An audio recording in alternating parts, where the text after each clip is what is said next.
16वां अध्याय। நம்ம தொடர் போதனையை பார்த்து கொண்டு हम வருகிறோம். जो लगातार प्रचार करते आ रहे हैं, என்ன தொடர் போதனை? क्या शीर्षक है उसका? ஆவியானவர் நமக்கு துணையா இருக்கிறார். पवित्र आत्मा हमारा सहायक है। ஆவியானவர் நம்மோடு கூட இருந்து पवित्र आत्मा हमारे साथ रहकर இந்த கிறிஸ்தவ வாழ்க்கையை செம்மையாய் நம்மை வழிநடத்துவார். हमारे मसीही जीवन को बहुत ही अच्छा सा चलाएंगे। இந்த கிறிஸ்தவ வாழ்க்கையில தேவ சித்தத்தை நோக்கத்தையும் நிறைவேற்ற வைப்பார். इस मसीही जीवन में परमेश्वर की योजना को, मकसद को पूरा कराएंगे। கனி கொடுக்கும் வைப்பார்.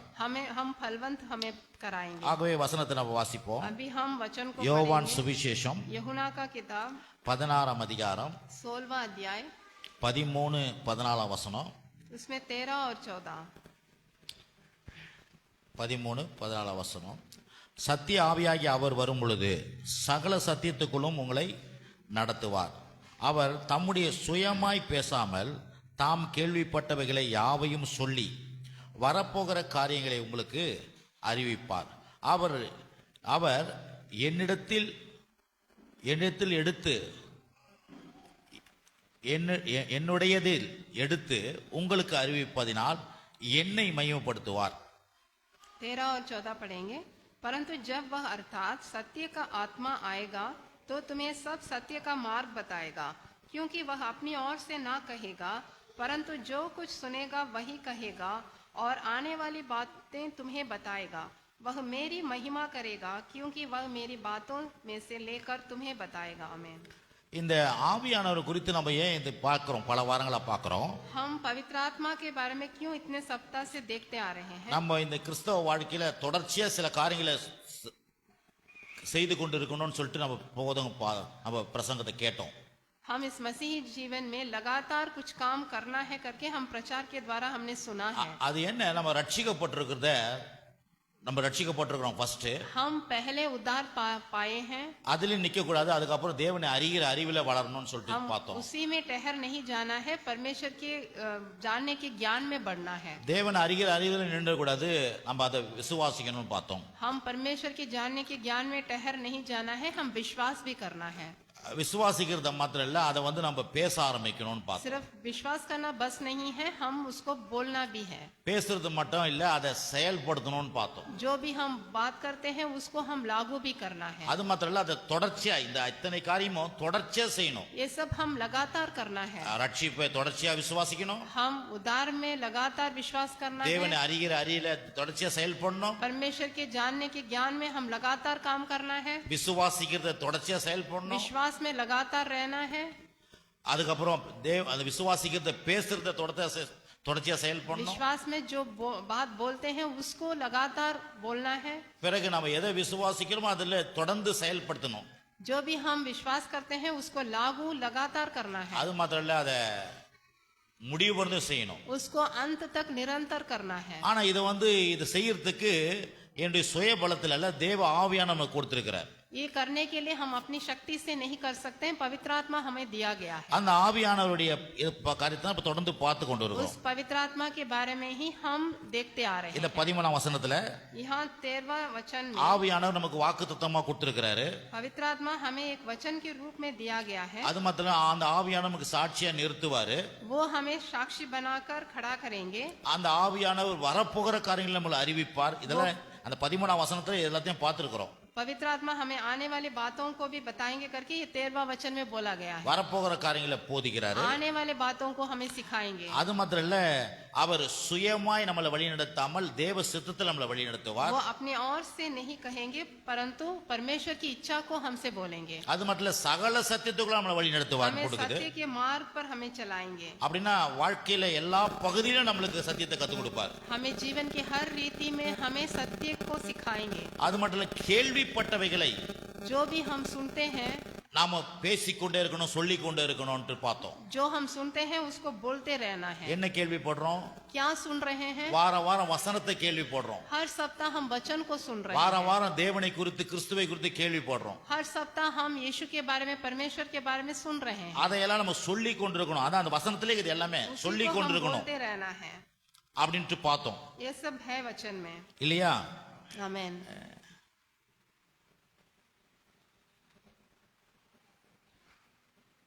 சரி, இதெல்லாம் பார்த்து முடிச்சுட்டு இப்போ 14ஆம் வசனத்துல अभी 14 वचन में இயேசு இதெல்லாம் இயேசு சொல்றாரு. இயேசு சொல்லி சீடர்களுக்கு கத்து கொடுக்கறாரு. இந்த வசனத்தை வச்சு சொல்லி கத்து கொடுக்கறாரு. ये सब यीशु मसीह अपने चेलों को सिखा रहे हैं। அவர் போறதுக்கு முன்னே நான் போன பிறகு அந்த ஆவியானவர் என்னெல்லாம் செய்வார்ன்றதை சொல்றாரு. यीशु मसीह बोल रहे हैं कि मेरे जाने के बाद पवित्र आत्मा क्या क्या करेंगे करके वो सिखा रहे हैं। 14ஆம் வசனத்துல சொல்றாரு, 14 वचन में அவர் என்னுடையதில் எடுத்து அவர் என்னுடையதில் எடுத்து உங்களுக்கு அறிவிப்பதினால் என்னை மகிமைப்படுத்துவார். वह मेरी महिमा करेगा क्योंकि वह मेरी बातों में से लेकर तुम्हें बताएगा। இந்த ஆவியானவர் என்ன செய்வாராம்? वो पवित्र आत्मा क्या करेगा? அவரை பத்தி பேச மாட்டாராம், वो अपने बारे में नहीं बोलेंगे, இயேசுவை பத்தியே பேசுவாராம். वो यीशु मसीह के बारे में ही बोलेंगे। அததான் இங்க ஆண்டவர் சொல்றாரு. यही यहाँ पर वचन में बोला गया அதனால தான் சபையில நம்ம பாட்டு பாடுற பாட்டெல்லாம் கவனிக்கணும் நீங்க. है। इसलिए ये कलीसिया में जो भी हम गीत गाते हैं उसको आप ध्यान देना है। ஆழமான அன்பு, அது ஆழமான அன்புன்னு ஒரு பாட்டு பாடணும். हमने एक गीत गाया था कि गहराई से स्नेह करना। அது என்ன? இயேசுவின் அன்பு. वो क्या है? यीशु मसीह के प्रेम को बता रहा है। அதுக்கப்புறம் ஆட்டுக்குட்டியானவரே பாடணும். उसके बाद हमने और एक गीत गाया था मेमना के बारे में। அது இயேசுடைய ரத்தம், மரணம், உயிர்த்தல், நமக்காக சிந்தப்பட்ட ரட்சிப்பு, அதை குறித்து சொல்லப்படுறது. वो यीशु मसीह के लहू बहाना, उनका मरना, उनका जी उठने के बारे में। ஃபர்ஸ்ட் பாட்டு பாடினாரு. நீங்களாம் வரல. கிருபையினால் மீட்கப்பட்டோம், வார்த்தையினால மீட்கப்பட்டோம், வசனத்தினால் வாழ்வடைந்தோம். हमने पहला गीत गाया था कि हम वचन के द्वारा छुटकारा पा रहे हैं। இந்த கிருபையானாலும் சரி, வசனமா இருந்தாலும் சரி, चाहे वो वचन हो या अनुग्रह हो, எல்லாமே இயேசுவை பத்தி தான் பேசுது. सभी में यीशु मसीह के बारे में ही बोला जा இந்த रहा है। முழு புஸ்தகமும் இயேசுவை பத்தி தான் பேசுது. ये पूरा पुस्तक जो है वो यीशु मसीह के बारे में ही बोला गया है। ஆனால் இந்த சபைகளிலே இன்றைக்கு लेकिन आजकल कलीसियों में இயேசுவை குறித்தே பேசுறதே இல்ல. நிறைய यीशु मसीह के बारे में ही बोलना छोड़ दिया है। வெறும் எஸ்தர் ஜெபம், सिर्फ एस्तर की प्रार्थना, தானியேல் ஜெபம், दानियल प्रार्थना, அப்புறம் அதான் இந்த இந்த தாவீது, அவரு இவரு, இதெல்லாம் பத்தி அவருடைய வாழ்க்கை, அவருடைய காரியம் இதெல்லாம் பேசுறாங்க. दाऊद, ये सब उनके जीवन के बारे में यही बोलते जा रहे हैं। ஆனா அதுல எல்லாம் பேசினாலும் लेकिन वो सब बोलने से भी அங்க இயேசுவை கொண்டு வந்துடணும். அதான் பிரசங்கம். लेकिन उसमें भी यीशु मसीह को लेके आना है, वही प्रचार है। தாவீத சொன்னாலும் தாவீத பேசும்போது அந்த தாவீது யாருக்கு அடையாளமாக்குறா? இயேசுவுக்கு அடையாளமாக்குறான்னு சொல்லணும். दाऊद के जीवन के बारे में बोलने से भी वो दाऊद किनका पहचान है, वो यीशु के पहचान है करके बोलना है। கோலியாத்தை அடிக்க போறார் தாவீது. गोलियात को दाऊद मारने को जा रहे हैं। கோலியாத் அந்த இஸ்ரவேல் மக்களுக்கு எதிரியாக பயங்காட்டிக்கின்னு அவங்க மேல ஆளுகை செய்ய வரான். गोलियात जो है वो इसराइल लोगों को डरा रहा है, उनके ऊपर अधिकार जता रहा है। ஆனால் தாவீது போய் அந்த கோலியாத்தை அடிச்சு நொறுக்குறான்.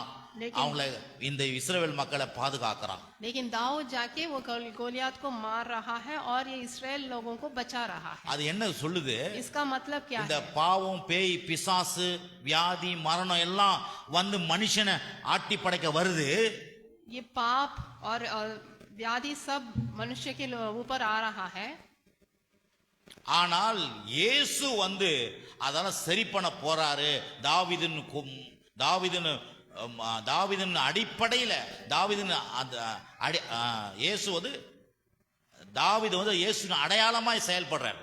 लेकिन दाऊद जो है वो यीशु मसीह के पहचान के रूप में काम कर रहा है। ஆமா, எந்த கரெக்டர் இங்க சொன்னாலும் जो भी वचन हम यहाँ पर बोल रहे அதுல हैं இயேசுவை காமிக்கிறது தான் பிரசங்கம். उसमें यीशु मसीह को चित्रित करना है। இருக்கிறீங்களா? आप है? ஆகவே தான் நம்ம பாருங்க, நம்ம பிரசங்கிக்கிற அந்த பிரசங்கங்களை हम जो भी प्रचार करते हैं आप ध्यान देना है। ஆகவே தான் இயேசுவை மகிமைப்படுத்துறது தான் ரொம்ப முக்கியம். यीशु मसीह को महिमा देना यही अहम बात है। ஏன்னா இயேசுவே சொல்றாரு. क्योंकि यीशु मसीह खुद बोल रहे हैं। 14ஆம் வசனத்துல என்ன சொல்றாரு? वो 14 वचन में क्या बोल रहे हैं? அவர் என்னிடத்தில் இருந்ததை அவர் என்னுடையதில் எடுத்து உங்களுக்கு அறிவிப்பார். वह मेरी बातों में से लेकर तुम्हें बताएगा। அதனால தான் என்ன மகிமைப்படுத்த முடியும். और इसलिए मेरी महिमा हो सकती है। என்ன பத்தி பேசவே இல்லைன்னா என்ன மகிமைப்படுத்த முடியாது. अगर मेरी बातें नहीं करने से मेरी महिमा नहीं हो सकती है करके यीशु बोल रहे हैं। எத்தனை பேர் நான் சொல்றது விளங்குது? कितने लोगों को உங்களுக்காவது விளங்குங்களா? இங்க இருக்கிறவங்களுக்கு விளங்குதா? क्या आपको समझ में आ रहा है? ஏன்னா क्योंकि இன்றைக்கு நாம் வந்து சபையா இருக்கட்டும், ஊழியமா இருக்கட்டும், என்ன நம்ம வாழ்க்கை இப்போ நாம எப்படி வந்து இயேசுவை இயேசுவை எப்படி ஆவியானவர் மையப்படுத்துறாரோ, जैसे यीशु मसीह को पवित्र आत्मा महिमा कर रहे हैं, அதை கேட்கும்போது जब हम उसकी बात सुन रहे हैं, நானும் என் வாழ்க்கையில எல்லா காரியத்திலும் இயேசுவை மையப்படுத்துவேன். हम भी अपने जीवन में सभी रीति में हम यीशु मसीह की महिमा करेंगे. என் வேலையில மையப்படுத்துவேன், अपने काम के द्वारा यीशु की महिमा என் करेंगे, வியாபாரத்துல அவரை மையப்படுத்துவேன், हमारे व्यापार में यीशु मसीह को என் महिमा குடும்ப देंगे, வாழ்க்கையில அவர் மையப்படுத்துவேன், हमारे पारिवारिक जीवन में यीशु मसीह की महिमा होगी, என்னுடைய படிப்புல அவர் हमारी மையப்படுத்துவேன், पढ़ाई में यीशु की महिमा होगी, எல்லா காரியத்திலும் என்னுடைய ஆராதனை துதி எல்லாத்திலுமே அவரை நான் மையப்படுத்துவேன். सभी कार्य में, चाहे वो आराधना हो या स्तुति हो, सभी में उनकी महिमा அது அந்த எசன்ஸ் எனக்குள்ள இறங்கிடுது. वो जो मूल है वो हमारे अंदर चले जाएगा. இந்த போதனை எனக்குள்ள இறங்கும் போது நான் என் வாழ்க்கை இயேசுவை அப்படியே வெளிப்படுத்துது. जब ये प्रचार हमारे अंदर चले जाएगा, हमारे जीवन में भी हम यीशु की महिमा करने लगेंगे. எத்தனை பேர் கேக்குறீங்க? कितने लोग सुन रहे हैं? ஏன்னா பிரியாணி சாப்பிட்டா ஏப்ப விட்டா பிரியாணி வாசனை வரும். जब हम बिरयानी खाएंगे तो हमारे मुंह से बिरयानी की सुगंध आएगी. ஆமா. ஆப்பிள் சாப்பிட்டீங்கன்னா ஏப்ப விட்டா ஆப்பிள் வாசனை வரும். अगर सेब खाने से सेब का सुगंध आएगा. அது மாதிரி தான் என்ன போதனை நம்ம இயேசுவை குறித்து மகிமைப்படுத்துகிற போதனை கேட்க கேட்க நான் எல்லா காரியத்தையும் இயேசுவை மகிமைப்படுத்துவேன். ऐसे ही हम यीशु मसीह का प्रचार सुनते सुनते हम सभी कार्य में यीशु की ही महिमा करेंगे. இருக்கிறீங்களா? आप हैं? ஹalleluya. हालेलुया. சரி, அப்ப அதை தான் இங்க சொல்றாரு. அடுத்தது பாருங்க, और एक बात है, யோவான் சுவிசேஷம் 7ஆம் அதிகாரம் 37ஆம் வசனம். यूहन्ना का किताब 7वां अध्याय. நான் இன்னைக்கு இருக்கிற ஃபர்ஸ்ட் இந்த எடுத்த உடனே இன்னைக்கு இந்த போதனுடைய சாரத்தை சொல்லிட்டேன். मैं शुरू में ही मैं क्या क्या बोलने वाला हूँ वो विषय मैंने आपको बता दिया है. அது விஷயத்தை சொல்லிட்டேன். मैंने ஆனா विषय அத बता दिया है. வசனத்துல இருந்து எடுத்து காமிக்கிறேன். अभी हम वो वचन से निकालकर आपको बताएंगे. யோவான் 7ஆம் அதிகாரம் 37ஆம் வசனம். 7 का 37. यूहन्ना 7 का 37. பண்டிகை கடைசி நாள் ஆகிய பிரதான நாளிலே இயேசு நின்று சத்தமிட்டு, ஒருவன் தாகமாக இருந்தான் என்னிடத்தில் வந்து பானம் பண்ண கடவன். வேத வாக்கியம் சொல்லுகிறபடி என்னிடத்தில் விசுவாசமாக இருக்கிறவன் எவனோ அவன் உள்ளத்திலிருந்து ஜீவ தண்ணீர் உள்ள நதிகள் ஓடும் என்றார். தம்மை விசுவாசிக்கிறவள் அடைய போகிற ஆவியை குறித்து இப்படி சொன்னார். இயேசு இன்னும் மகிமைப்படாத இருந்தபடியினால் பரிசுத்த ஆவி இன்னும் அருளப்படவில்லை. 37-38 पढ़ेंगे. फिर पर्व के अंतिम दिन जो मुख्य दिन है, यीशु खड़ा हुआ और पुकार कर பைபிளை பாருங்க, பைபிளை பாருங்க, பைபிளை பாருங்க. यदि कोई प्यासा हो तो मेरे पास आए और पिए. जो मुझ पर विश्वास करेगा, जैसा पवित्र शास्त्र में आया है, उसके हृदय में से जीवन के जल की नदियां बह निकलेंगी. उसने यह वचन उस आत्मा के विषय में कहा जिसे उस पर विश्वास करने वाले पाने पर थे, क्योंकि आत्मा अब तक न उतरा था, क्योंकि यीशु अब तक अपनी महिमा को न पहुंचा था. आमीन. பாருங்க, ஒரு சபை ஒரு ஆலயத்துக்குள்ள இருந்து இயேசு சத்தமிட்டு சொல்றாரு. பண்டிகை நாள்ல பேசுறாரு. அன்னைக்கு வந்து திருவிழா, அந்த பண்டிகை பஸ்கா பண்டிகை நாள்ல பேசுறாரு. उस पर्व के दिन यीशु मसीह उस कलीसिया में खड़े होकर बात कर रहे हैं. அப்படி சொல்ற, தாகமா இருந்தா ஒருவன் என்னிடத்தில் வந்து பானம் பண்ண கடவன்றாரு. यदि कोई प्यासा है तो मेरे पास आके पिए करके बोल रहे हैं. அது மட்டும் இல்ல, 38ல வேத வாக்கியம் சொல்லுகிறபடி அப்படின்றாரு. पवित्र शास्त्र में बोला गया है करके बोल रहे हैं. ஆமா, அது சொல்லிட்டு தான் இதை விசுவாசிக்க தன் உள்ளத்திலிருந்து ஜீவ நதி ஓடுன்றாரு. जो इस पर विश्वास करता है उसके हृदय में से जीवन की जल की नदियां बहेंगी. அது மட்டும் இல்ல, இன்னும் பரிசுத்த ஆவியானவர் அருளப்படவில்லை அப்படின்றாரு. अभी तक पवित्र आत्मा नहीं प्राप्त किया है करके बोल रहे हैं. ஏன் அருளப்படவில்லையா? क्यों अभी तक नहीं दिया गया இங்க है? சொல்லப்படு, இயேசு இன்னும் மகிமைப்படாதபடினால். क्योंकि यीशु मसीह अभी तक महिमित नहीं हुए हैं. அப்ப இயேசு எப்படி மகிமைப்படுறாரு? यीशु मसीह कब महिमित होंगे? பிதாவின் சித்தத்தை சிலுவையிலே செஞ்சு முடிக்கும் பொழுது, जब परमेश्वर की इच्छा को पूरा करेंगे, அந்த உயிர் எழுந்திருக்கும் பொழுது, जब वो मरकर जी उठेंगे, பிதாவின் சித்தம், பிதாவின் நோக்கம், பிதாவின் திட்டத்தை எல்லாம் செஞ்சு முடிச்சு உயிரோடு எழுந்திருக்கும் பொழுது, जब परमेश्वर की इच्छा को मकसद को पूरा करके फिर से जी उठेंगे, தேவனுடைய திட்டத்தை எல்லாம் செஞ்சு முடிச்சிட்டு இயேசு மகிமைப்படுறாரு. परमेश्वर की सब योजना पूरा करने के बाद यीशु मसीह महिमित होंगे. இயேசுடி மகிமைப்பட்டு முடிஞ்ச உடனே பரிசுத்த ஆவியானவர் வராரு. जब यीशु मसीह महिमित होने के बाद फिर पवित्र आत्मा उतरेंगे। ஏன் பரிசுத்த ஆவியானவர் क्यों पवित्र आत्मा उतरते हैं? இந்த இயேசு செஞ்ச அத்தனை காரியத்தையும் மனுஷனுக்கு கற்றுக் கொடுக்கும்படியாக இன்னும் அவன் மூலமா அந்த இயேசு மகிமைப்படும்படியாக இறங்கி வர்றாரு. यीशु मसीह ने जो भी किया है वो लोगों को सिखाने के लिए पवित्र आत्मा उतर रहे हैं। விளங்குதுங்களா? आपको समझ में आ रहा है? அப்ப அவர் மகிமைப்பட்ட பிறகு அவர் இறங்கி வராரு. वो यीशु मसीह महिमित होने के बाद ही पवित्र आत्मा उतर रहे हैं। எதுக்கு வராரு? क्यों आ रहे हैं? இயேசுவை குறித்து இன்னும் நமக்கு கற்றுக் கொடுத்து நம் மூலமா இயேசு மகிமைப்படுத்தும்படியாக அதை செய்யறாரு. यीशु मसीह के बारे में हमें शिक्षा देकर हमारे द्वारा यीशु मसीह महिमित होना है, इसलिए पवित्र आत्मा उतर रहे हैं। அப்போ தேவனை மகிமைப்படுத்தும்படியாவே கடவுள் நம்மளை உண்டாக்கி இருக்கிறார். परमेश्वर यीशु की महिमा करने के लिए ही हमें बनाया है। விளங்குதுங்களா?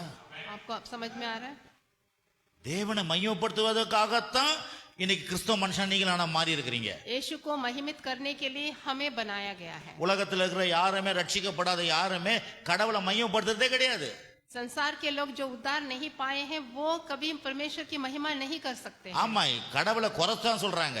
वो परमेश्वर की कमी ही बोलते रहते हैं। கடவுளை தெரியாது.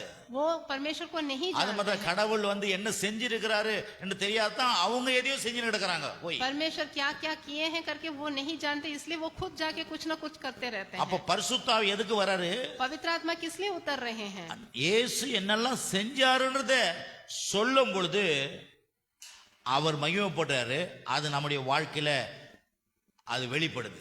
यीशु मसीह क्या क्या हमारे लिए किए हैं वो पवित्र आत्मा बता रहे हैं, और उसके वजह से यीशु मसीह हमारे जीवन में महिमित हो रहे हैं। அவர் எப்படி கடவுளை மகிமைப்படுத்தினார் இயேசு? कैसे यीशु मसीह परमेश्वर की महिमा किए?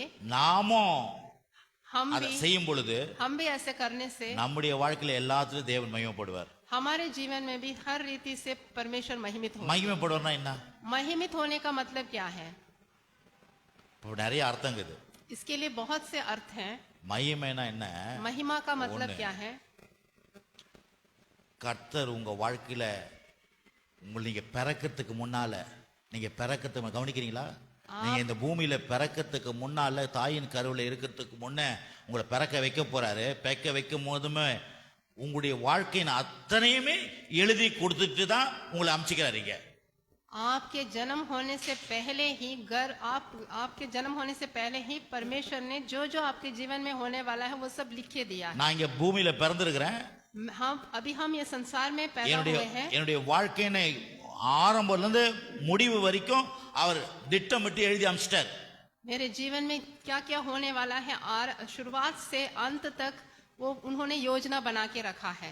அந்த காரியம்லாம் என் வாழ்க்கையில் நடக்கிறதுக்கு தான் वो सब बातें हमारे जीवन में होने के लिए நான் ரட்சிக்கப்பட்டிருக்கிறேன். हम उद्धार पाए हैं। அதனால தான் ஆவியானவருக்குள்ள வராரு. इसलिए पवित्र आत्मा हमारे अंदर आ गए। ஆனா தேவன் எனக்காக வச்சிருக்க திட்டத்தையும் நோக்கத்தையும் எனக்கு தெரியல.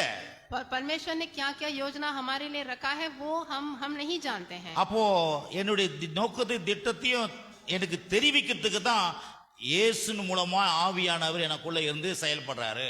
परमेश्वर की योजना और उनकी मकसद हमें सिखाने के लिए पवित्र आत्मा हमारे अंदर रहकर हमें शिक्षा दे रहा है। இன்னைக்கும் நம்ம என்ன பண்றோம்? மக்கள் நிறைய பேர் என்ன பண்றாங்க? என்ன செய்யறதுன்னு தெரியாத இருக்கிறோம். நம்ம आजकल भी बहुत से लोग क्या करना है करके वो नहीं जानते हैं। எங்க வீடு வாங்குறதுன்னு தெரியல, कहाँ घर खरीदना है नहीं जानते हैं। 12வது படிச்சு முடிச்ச உடனே என்ன படிக்குதுன்னு எனக்கு தெரியல.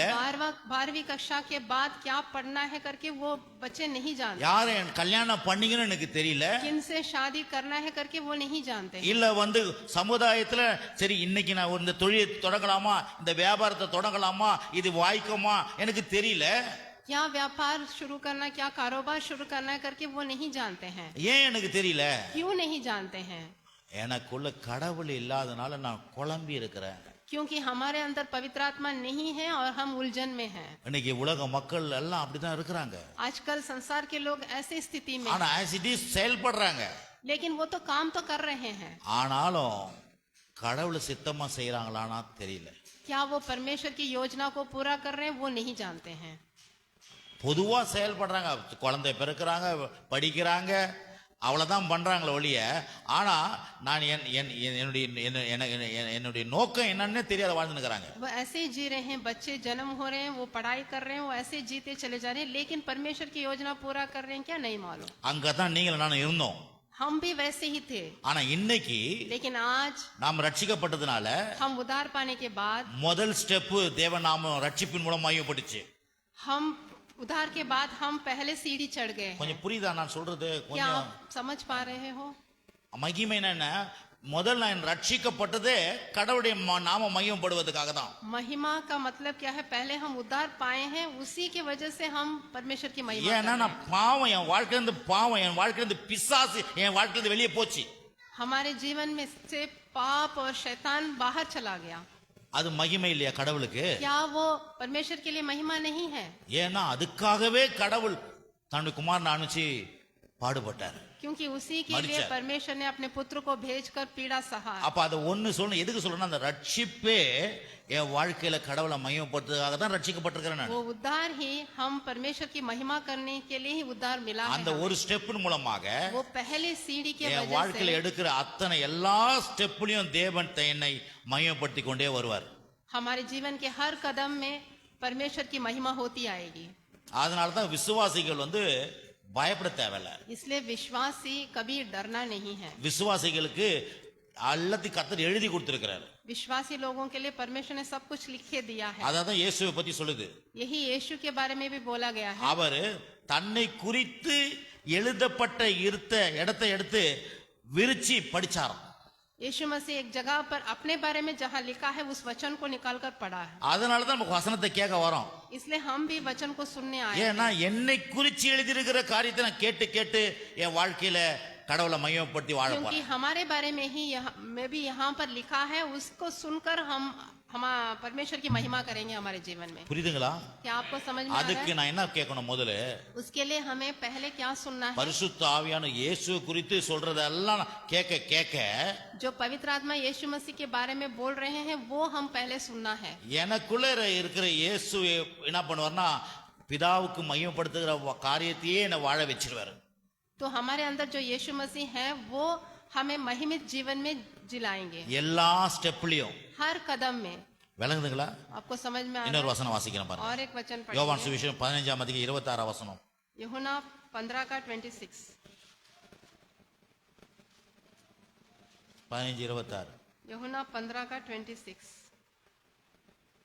நேற்று கூட ஒரு பாஸ்டர் कल एक पासवान ஃபோன் பண்ணாரு. फोन किए थे, கேக்குறீங்களா? आप सुन रहे हैं ना? பாஸ்டர் சொல்றாரு, ஐயா पासवान बोले ஒரு பொண்ணு வேணும் ஐயா. एक சொல்லுங்க. एक लड़की देख रहे हैं, ஒரு பெண்ணு வேணும், ஒரு பையன் இருக்கிறான். एक लड़का मेरा जान पहचान का है। என்ன அப்படின்னு கேட்டேன். ஒன்றும் இல்லை, விடவா இருந்தால் கூட பரவாயில்ல, பையனுக்கு 31 வயசு தான் ஆகுது, அவன் டைவர்ஸ் ஆயிடுச்சு. விடவா இருந்தால் கூட பரவாயில்ல, ஒரு 30 வயசு பொண்ணு இருந்தால் கூட பரவாயில்ல, கொஞ்சம் யாருன்னா பார்த்து சொல்லுங்க அப்படின்றாரு. लड़का को तो 30 साल हो गया है, कोई लड़की आप जान पहचान रहने से बोलिए, अगर वो उसकी शादीशुदा होकर उसका पति मरने से भी कोई बात नहीं। பையனுக்கு வயசு என்ன? பையனுக்கு வயசு என்ன? उस लड़का का நான் उम्र சொல்றத क्या சொல்லுங்க. है? लड़का का उम्र क्या है? 31 வயசு தான். सिर्फ 31 है। டைவர்ஸ். वो उसका डाइवर्स हो गया। ஆனா இவர் இன்னொரு கல்யாணத்துக்கு இன்னொரு பொண்ணை பார்க்குறாரு. அதுவும் அந்த பொண்ணு அது ஒரு கேட்கறது பாருங்க. அந்த பொண்ணுக்கு அதான் ஆள் இல்லைன்னா கூட பரவாயில்ல, அவர் கேட்கறது என்ன, அப்பதான் கல்யாணம் பண்ணிப்பாங்க. वो कैसे पूछ रहे हैं कि क्या वो लड़की चाहे वो विधवा रहने से भी कोई बात नहीं करके बोल रहे हैं? காரணம் என்ன? उसका कारण क्या है? ஏன் அவ்வளவு சீக்கிரம் தடுமாற்றம்? क्यों वो ऐसे उलझन में है? ஏன் அவ்வளவு சீக்கிரம் இப்படிப்பட்ட காரியம் நடக்குது? क्यों ऐसा वो इतना जल्दी से वो ये कर रहे हैं, फैसला कर रहे हैं? தன்னை குறித்து எழுதுகிற காரியங்களை அழகா கேட்கறதும் கிடையாது, படிக்கிறதும் கிடையாது, போதிக்கிறத கவனிக்கிறதும் கிடையாது. அதனால கடவுளுடைய மக்களா வாழ்ந்து ரட்சிக்கப்பட்டு ஞானஸ்தானம் எடுத்தாலும் வாழ்க்கையில சஞ்சலமும் தவிப்புமா வாழ்ந்து கொண்டிருக்கிறாங்க மக்கள் இன்னைக்கு. क्योंकि उन लोगों को वो अपने बारे में जो पवित्र शास्त्र में लिखा है उसकी ओर ध्यान नहीं देते, वो पढ़ते नहीं है, प्रचार को सुनते नहीं है, वो परमेश्वर पर विश्वास भी नहीं रखते हैं। அதனால தான் சபையில கடவுளுடைய வார்த்தையை கேட்கறதுல நம்ம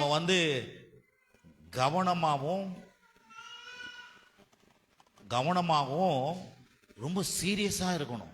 इसलिए जो भी हम प्रचार यहाँ पर आके परमेश्वर का प्रचार सुनते हैं, बड़ी ध्यान से सुनना है, गंभीरता से सुनना है। ஒரு வாழ்க்கை பரண்டுச்சுன்னா முடிஞ்சிடுச்சு கதை. अगर एक कदम हमने गलत रख दिया तो हमारा जीवन ही नष्ट हो जाएगा, ஏன்னா நம்ம இந்த உலகம் அப்படி இருக்குதுங்க. क्योंकि ये संसार ऐसा है। அதனால தான் கடவுள் நான் உனக்கு போதித்து நீ நடக்க வேண்டிய வழியை உனக்கு காட்டு உண்மையில கண்ணை வைத்து உனக்கு ஆலோசனை சொல்லுவேன்னு சொல்றாரு. इसलिए परमेश्वर बोल रहे हैं कि मैं तुम्हारा मार्गदर्शन करूंगा, जिस मार्ग से तुम्हें चलना है मैं तुम्हारी अगुवाई இது करूंगा। கல்யாண பிரச்சனை மாத்திரம் இல்ல, सिर्फ ये विवाह की समस्या ही नहीं, கல்யாணம் ஆன பிறகு கணவனுக்கிட்ட மனைவி கிட்ட வாழ தெரியாது இருக்கிறாங்க. विवाह के बाद भी पति पत्नी एक साथ रहने में उनको परेशानी होती है। கணவன்கிட்ட வாழ தெரியாது, மனைவி கிட்ட வாழ தெரியாது, वो पति के साथ एडजस्ट नहीं करते हैं, பிள்ளைங்களுக்கு पत्नी के வாழ साथ தெரியல, नहीं रह सकते हैं, பிள்ளைங்ககிட்ட வாழ தெரியல, बच्चों के साथ अच्छा से வேலை नहीं செய்யற रह இடத்துல எப்படி सकते, வாடுறதுன்னு தெரியல, जहाँ पर वो काम करते हैं वहाँ पर ठीक से काम नहीं சொந்த कर पाते பந்தங்கள் हैं, மத்தியில எப்படி வாடுறதுன்னு தெரியல, रिश्तेदारों के बीच में कैसा रहना है नहीं मालूम रहता है, பிறகு சபையாரோட கூட எப்படி வாடுறது கூட தெரியல. और कलिसिया के लोगों के साथ कैसा रहना है वो लोग नहीं जानते। வாழ்க்கையே ரணகளமா இருக்குது. उनका जीवन ही एकदम ये है। நான் சொல்றது விளங்குதா क्या விளங்கலையா? आपको समझ में आ रहा है? இந்த வாழ்க்கை கிறிஸ்தவ மக்கள் ஸ்மூத்தா இருக்கணும், கிறிஸ்தவ மக்கள் வாழ்க்கை ஸ்மூத்தா இருக்கணும். मसीही जीवन का जो जीवन है वो बहुत ही अच्छा रहना है, அது என்னன்னா சமாதானம். சொல்லுங்க वो சமாதானம். शांति से रहना அதுக்கு है। தான் ஷாலோம். इसलिए हमने शालोम बोल के बोला है। அதுதான் சொல்றது. காலங்காத்தால என் பாஸ்டர்கள் மீட்டிங் வந்து பாருங்க, அவங்களுக்கு சின்ன சின்ன விஷயத்தை கத்து கொடுக்குறேன். ஷாலோம் காலைல ஏச்சுட்டு சொல்லுங்க வீட்ல ஷாலோம் அப்படினுங்க. पासवानों की मीटिंग में भी मैं पासवानों को सिखा रहा हूँ, सुबह उठते ही शालोम बोलना அந்த है। ஷாலோம்னா என்ன? शालोम का मतलब क्या எனக்கு है? எதுவும் உடைஞ்சு போவாது, मेरा कुछ भी मुझसे नहीं எதுக்கு टूटेगा, எனக்கு எதுவும் கிடைக்காம போவாது. कुछ भी ऐसा नहीं है कि मुझे नहीं मिलेगा। ஆமா, nothing broken, nothing missing. Nothing broken nothing missing, அப்படின்னா என்ன? ஷாலோம். इसका मतलब शालोम है। என் வாழ்க்கையில எதுவும் உடைஞ்சு போவாது, என் வாழ்க்கையில எதுவும் கிடைக்காது போவாது, என் வாழ்க்கையில எல்லாம் கிடைக்கும், என் வாழ்க்கையில எல்லாம் நல்லா இருக்கும். मेरे जीवन में कुछ भी नहीं टूटेगा, कुछ भी नहीं छूटेगा, मुझे सब मिलेगा, सब अच्छा रहेगा। ஆமா, அந்த காலத்துல குடுகுடுகாரன் வந்து சொல்லுவான், நல்ல காலம் பொறுக்குது, நல்ல காலம் பொறுக்குது, ஐயா அப்படின்னு கை தலை நீட்டுவாங்க பாருங்க. उस जमाने में आके वो भविष्यवाणी बोलते हैं, तब सब लोग आके उसकी बात सुनते हैं। உங்க வீட்டுக்கு நீங்க சொல்லிக்கிங்க ஷாலோம்.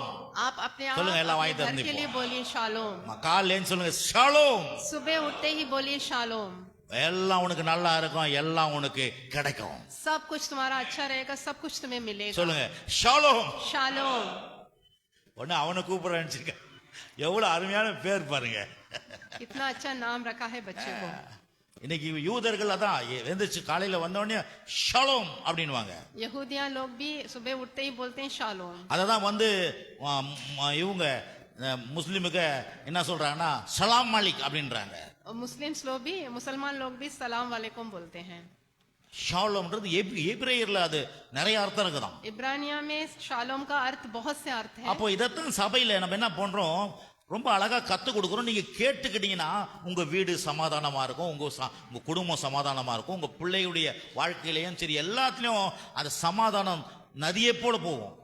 हम कलीसिया में बहुत से बातें आपको सिखाते हैं, ये सब आप सीखने से आपका जीवन अच्छा रहेगा, आपका परिवार अच्छा रहेगा, आपके बच्चे भी अच्छे रहेंगे। ஆமென். आमीन। யோவான் சுவிசேஷம் 15ஆம் அதிகாரம் यूहन्ना 15 26ஆம் வசனம். का 26 பிதாவிடத்திலிருந்து நான் உங்களுக்கு அனுப்ப போகிறவரும் பிதாவிடத்திலிருந்து புறப்பட்டு வருகிறோமாகிய சத்திய ஆவியான தேற்றவாளன் வரும்பொழுது அவர் என்னை குறித்து சாட்சி கொடுப்பார். நீங்கள் ஆதி முதல் என்னுடனே கூட இருந்தபடினால் எனக்கு சாட்சிகளாக இருப்பீர்கள். 26 और 26-27 पढ़ेंगे। परंतु जब वह सहायक आएगा जिसे मैं तुम्हारे पास पिता की ओर से भेजूंगा, अर्थात सत्य का आत्मा जो पिता की ओर से निकलता है, तो वह मेरी गवाही देगा और तुम भी गवाह हो, क्योंकि तुम आरंभ से मेरे साथ रह रहे हो। आमीन।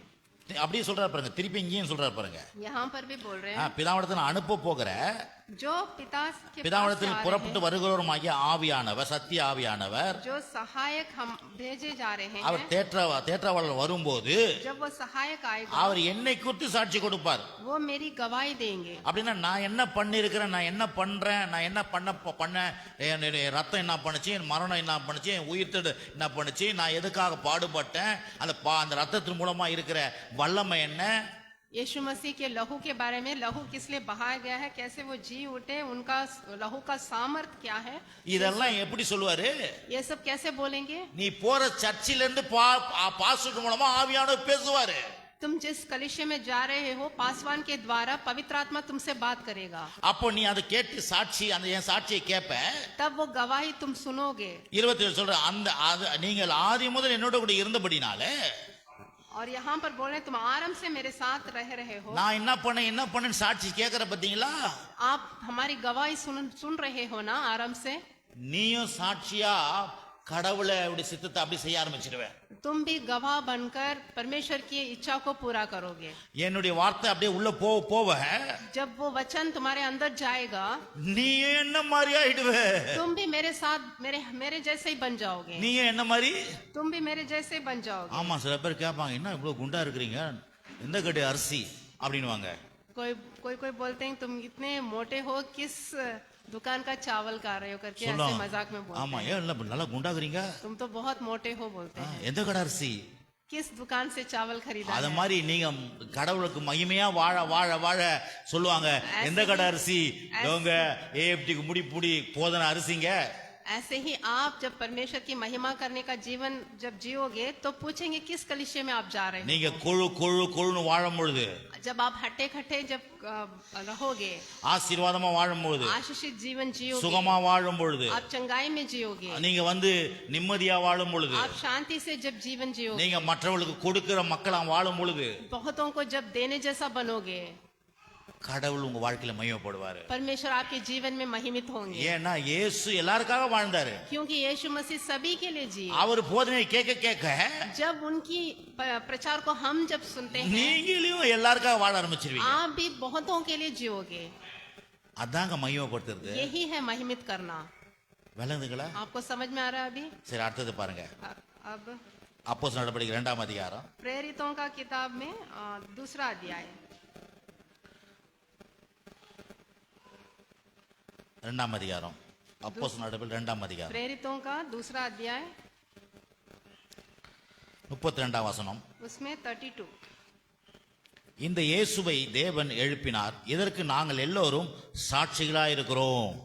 इसी यीशु को परमेश्वर ने जिलाया, जिसके हम सब गवाह हैं. பாருங்க, இங்க பேதுரு ஃபர்ஸ்ட் பிரசங்கம் பண்றாரு. पतरस जब पहला प्रचार किए, அந்த பிரசங்கம் முழுவதும் நீங்க வாசிச்சு பாத்தீங்கன்னா, वो पूरे उस अध्याय को जब पढ़ के देखोगे, ஒவ்வொரு வசனத்திலும் இயேசுவும் மரணம், இயேசுடைய உயிர்த்தெழுதல், இயேசுடைய விடுதலை, இயேசுடைய மீட்பை பத்தி தான் அப்படியே பேசின்னு வருவாரு. हर शब्द में वो यीशु के बारे में ही बोलते आ रहे हैं, उनके मरना, उनके जी उठने के बारे में. நீங்க அப்படியே வாசிச்சு பார்க்கலாம். जब आप पढ़ के देखोगे, அதை பார்த்துட்டு அவர் கடைசியா சொல்றாரு, उसके बाद आखिर में बोल रहे हैं, அவர் என்ன சொல்றாரு, இந்த இயேசுவை தேவன் எழுப்பினார், इसी यीशु को परमेश्वर ने இதற்கு जिलाया, நாங்கள் எல்லாரும் சாட்சிகளா இருக்கிறோம். उसके लिए हम सब गवाह हैं करके बोल रहे हैं. இயேசு சொன்ன அப்படியே வார்த்தையை சொல்றாரு பாருங்க. यीशु मसीह के बातों को ही पतरस भी बोल நீங்க रहे हैं. என் கூடயே இருந்ததுனால, जब आप हमारे साथ रहोगे, என் போதனை நீங்க கேக்குறதுனால, हमारे प्रचार को जब आप सुनते जाओगे, எனக்கு சாட்சியா இருப்பீன்னு சொன்னார்ல அவரு. आप हमारे गवाह बनाओगे करके यीशु ने बोला. அதே பேதுரு அவர் சீசர் சொல்றாரு, यीशु के चेले पतरस ने भी यही कहा ஆண்டவரை है. பத்தி இயேசு பத்தி பிரசங்கம் பண்ணி சொல்றாரு, நாங்கள் அவருக்கு சாட்சிகளா இருக்கிறோம். यीशु के बारे में, परमेश्वर के बारे में प्रचार करते करते बोल रहे हैं कि हम भी उनके गवाह என்ன हैं. சாட்சியா இருக்கிறோம்? क्या गवाह இந்த हैं? உலகத்துக்கு இயேசு தான் ரட்சகர். इस संसार के लिए यीशु ही उद्धार करता இங்க है. அவர் தான் பாவ மன்னிப்பு கொடுக்கிறவர், वही पाप की क्षमा देते அவர் हैं, தான் சமாதானம் பண்றவர், वही शांति दाता அவர் है, தான் சந்தோஷத்தை கொடுக்கிறவர், वही हमारे लिए खुशी देते அவர் தான் हैं, உன்னை சுகமாக்குறவர், वही हमें तंदुरुस्त करते அவர் हैं, தான் உன் குடும்பத்துல எல்லா ஆசீர்வாதத்தையும் கொடுக்கிறவர். वही तुम्हारे परिवार में सभी रीति से आशीर्वाद देंगे. அதற்காகவே சிலுவையில் ரத்தம் சிந்தி பாடுபட்டு மரிச்சாரு उसी के लिए क्रूस पर मारे गए, गाड़े गए और जिलाए गए. என்று சொல்றத, ऐसा हम बोलने से அததான் சாட்சியா இருப்பீர்கள். यही है कि गवाह बनेंगे. அதத்தான் இன்னைக்கு சிலுவை ரத்தத்தையும் மரணத்தையும் இன்னைக்கு நினைவு கூர்றோம். इसी को हम प्रभु भोज के द्वारा उनके मरने के बारे में और जीने के बारे में हमने याद किया है. அதுதான் சாட்சி, यही है गवाह, அதுதான் மகிமை. यही उनकी महिमा दे रहे हैं. நீங்க நம்ம இங்க வேற எதையும் கதையை பேசிக்க முடியாது. हम यहाँ बैठ के और कोई कहानी नहीं बता सकते हैं. சிஸ்டர், நேத்துல என்ன பண்ணீங்க, காரக்குழம்பு வச்சீங்களா, முருங்காய் போட்டு செஞ்சீங்களா அப்படின்னு அவங்க சொல்றதை கேட்கறது. आप अपने घर में कल क्या खाना बनाए करके ऐसे बैठ के नहीं बात कर सकते हैं. நீங்க என்ன சார் அப்பளம் பூ உரிச்சீங்களா, நீங்க உங்க வீட்டுல என்ன குழம்பு, आपके घर में क्या खाना बनाया कल, மரியா சிஸ்டர் என்ன குழம்பு வச்சீங்க நேத்துக்கு, कल क्या பாரு खाना குஞ்சினே बनाया। இருக்கிறாங்க பாரு, பார்க்கவும் மாட்டாங்க பாரு. பாரு சொல்லவும் மாட்டாங்க என்ன குழம்பு வச்சுன்னு. ஆகவே இங்க நீங்க என்ன குழம்பு வச்சீங்க, நீங்க என்ன குழம்பு வச்சீங்க, நீங்க நாளைக்கு என்ன குழம்பு வைக்க போறீங்க, இதை சொல்றதுக்காக நம்ம இங்க வரல. यहाँ बैठ के हम अपनी कहानी बताने के लिए नहीं आ रहे हैं। இங்க இயேசுவை பத்தி பேசுறதுக்காகவே, இயேசுவை பத்தி கேட்கறதுக்காக தான் இங்க வரோம் நம்ம. यहाँ पर सिर्फ हम यीशु के बारे में बात करने के लिए, यीशु के बारे में सुनने के लिए आ रहे हैं, ஏன்னா அதுதான் நம்ம வாழ்க்கையில சாட்சியை கொண்டு போய் நிறுத்த வைக்கும். क्योंकि यही हमारे जीवन में गवाह बनेगा। கவனிக்கிறீங்களா? आप सुन रहे हैं ना? புரிஞ்சுதா புரியலையான்னு தெரியல. आपको समझ में आया कि नहीं கரங்களை आया? கத்தரி கத்தரை மயப்பட்டு हम परमेश्वर की महिमा करेंगे। இதுக்கு தான் ஏன் சொல்றேன்னா, क्यों मैं बोल रहा हूँ? எல்லாமே பிரசங்கம் கிடையாது, सब कुछ प्रचार नहीं है, எல்லாமே சத்தியம் கிடையாது. सब कुछ सत्य नहीं है। இப்ப திருப்பி அடுத்த ஸ்டெப்புக்கு போவோம். अभी हम अगले कदम में நான் சொல்ல, जाएंगे। யோவான் சொல்றாரு. यूहन्ना बोल रहे हैं ऐसा। 1 யோவான் 4ஆம் அதிகாரம் 1 यूहन्ना 4 अध्याय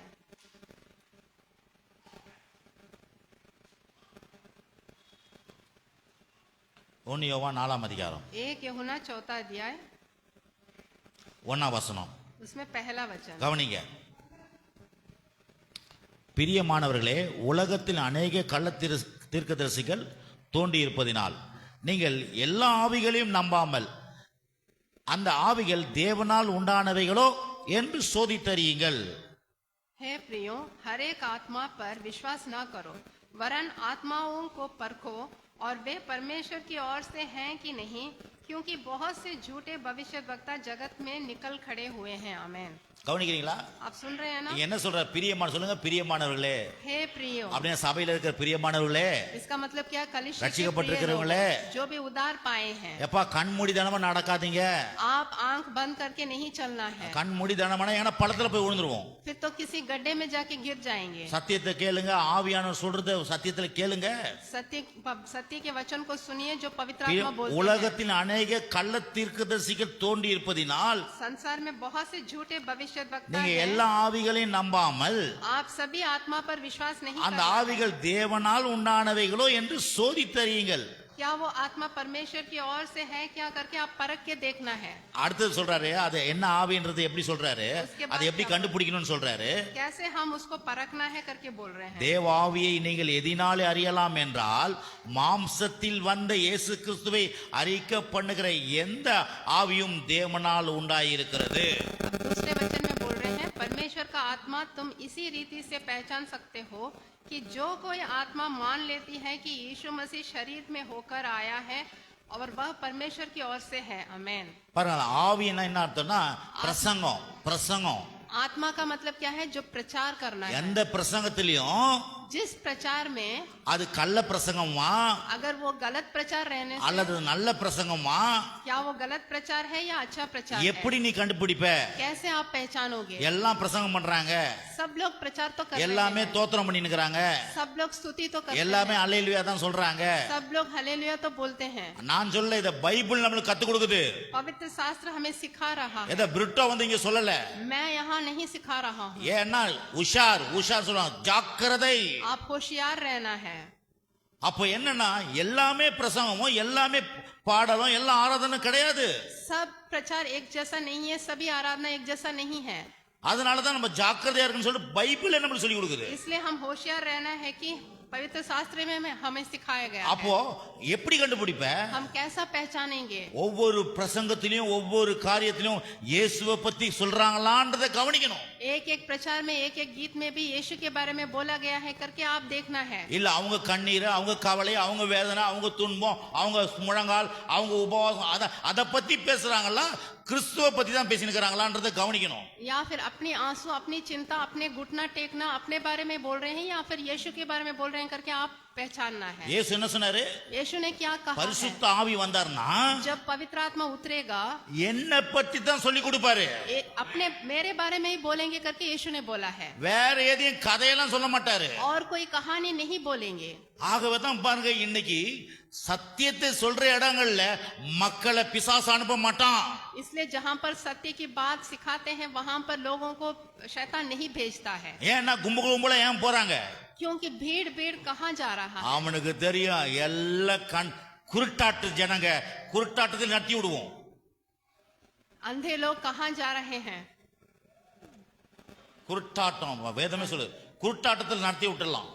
अंधे अंधे लोगों को ऐसे चला सकते हैं, ஆனா யாருமே தேவனை மகிமைப்படுத்துற வாழ்க்கை வாழ மாட்டாங்க. लेकिन वो लोग कभी भी यीशु की महिमित जीवन नहीं நான் बिताएंगे। திருப்பி சொல்றேன், फिर से मैं बोल रहा हूँ, இது ட்ரூத் சத்தியம். ये सत्य बात मैं कह रहा हूँ। நான் எல்லாத்துக்கும் வேத வசனம் எடுத்து காமிக்கிறேன். मैं सभी के लिए आपको वचन निकाल कर दिखा रहा हूँ। இது சும்மா இது சர்ச்சு தான் பெரிய சர்ச்சு அப்படிலாம் இல்ல. இது मैं मेरी कलीसिया को ही बड़ा बनाकर नहीं बता रहा இது हूँ। ஏன் சர்ச்சே கிடையாது, ये मेरा कलीसिया ही नहीं இது है, ஏன் சபையே கிடையாது. ये मेरी सभा ही नहीं இது है, கிறிஸ்துவின் சபை. ये तो यीशु की सभा இங்க है। ஆவியானவர் தான் தலைவர். यहाँ पर पवित्र आत्मा ही प्रधान है। அவர் நான் சரியா பேசலன்னு என்ன கேன்சல் பண்ணுவாரு. अगर मैं ठीक से बात नहीं करने से मुझे दखल देंगे। ஆகவே நான் ஒவ்வொரு நாளும் பயபக்தியோட வந்து இங்க ஜெபிக்கிறேன், பயபக்தியோட வந்து பிரசங்கத்து பேர்ல நிக்கிறேன் நான் இங்க. इसलिए मैं हर दिन यहाँ पर भक्ति के साथ आके यहाँ पर खड़ा होता हूँ और प्रचार करता हूँ, ஏன்னா நான் போய் அங்க பதில் சொல்லணும் சார். क्योंकि मैं ऊपर जाके उनको जवाब देना है। அது மட்டும் இல்ல, இந்த பூமியிலே நான் வந்து எனக்கு வந்து மனசாட்சி இருக்குது, கடவுளுக்கு சித்தம் இல்ல செய்யலன்னா எனக்கு மனசு குத்தும். क्योंकि यहाँ पृथ्वी में भी अगर मैं परमेश्वर की योजना के अनुसार नहीं चलने से मैं अपने आप को ही कभी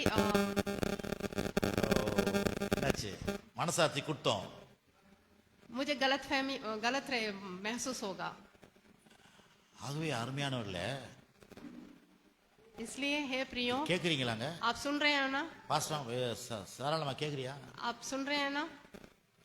ஆகவே தான் வந்து கடவுள் இன்னைக்கு நீங்க கர்த்தருடைய வார்த்தையை கேட்க கேட்க நீங்க தெளிவா வாழ ஆரம்பிச்சிருவீங்க. जब आप परमेश्वर के वचन को सुनते सुनते एक स्पष्ट जीवन बिताने लगोगे। உங்களுக்கு ஒரு பெரிய மீடியேட்டரே தேவையில்லை.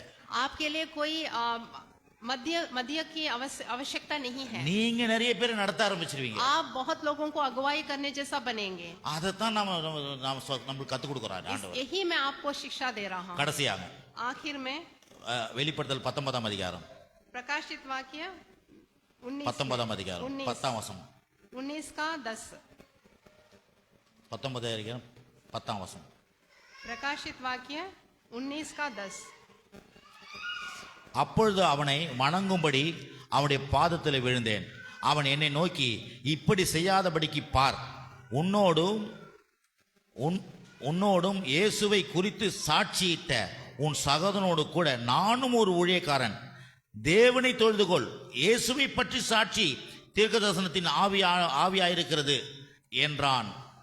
10 और 11 पढ़ेंगे। तब मैं उसको दंडवत करने के लिए उसके पांवों पर गिरा। उसने मुझसे कहा, ऐसा मत कर, मैं तेरा और तेरे भाइयों का संगी दास हूँ जो यीशु की गवाही देने पर स्थिर हैं। परमेश्वर ही को दंडवत कर, क्योंकि यीशु की गवाही भविष्यवाणी की आत्मा है। आमेन। கவனிக்கிறீங்களா? आप सुन என்ன रहे हैं ना? வாசிக்கிறோமா? அது புரியல, உங்களுக்கு புரியாது, சொல்றேன்.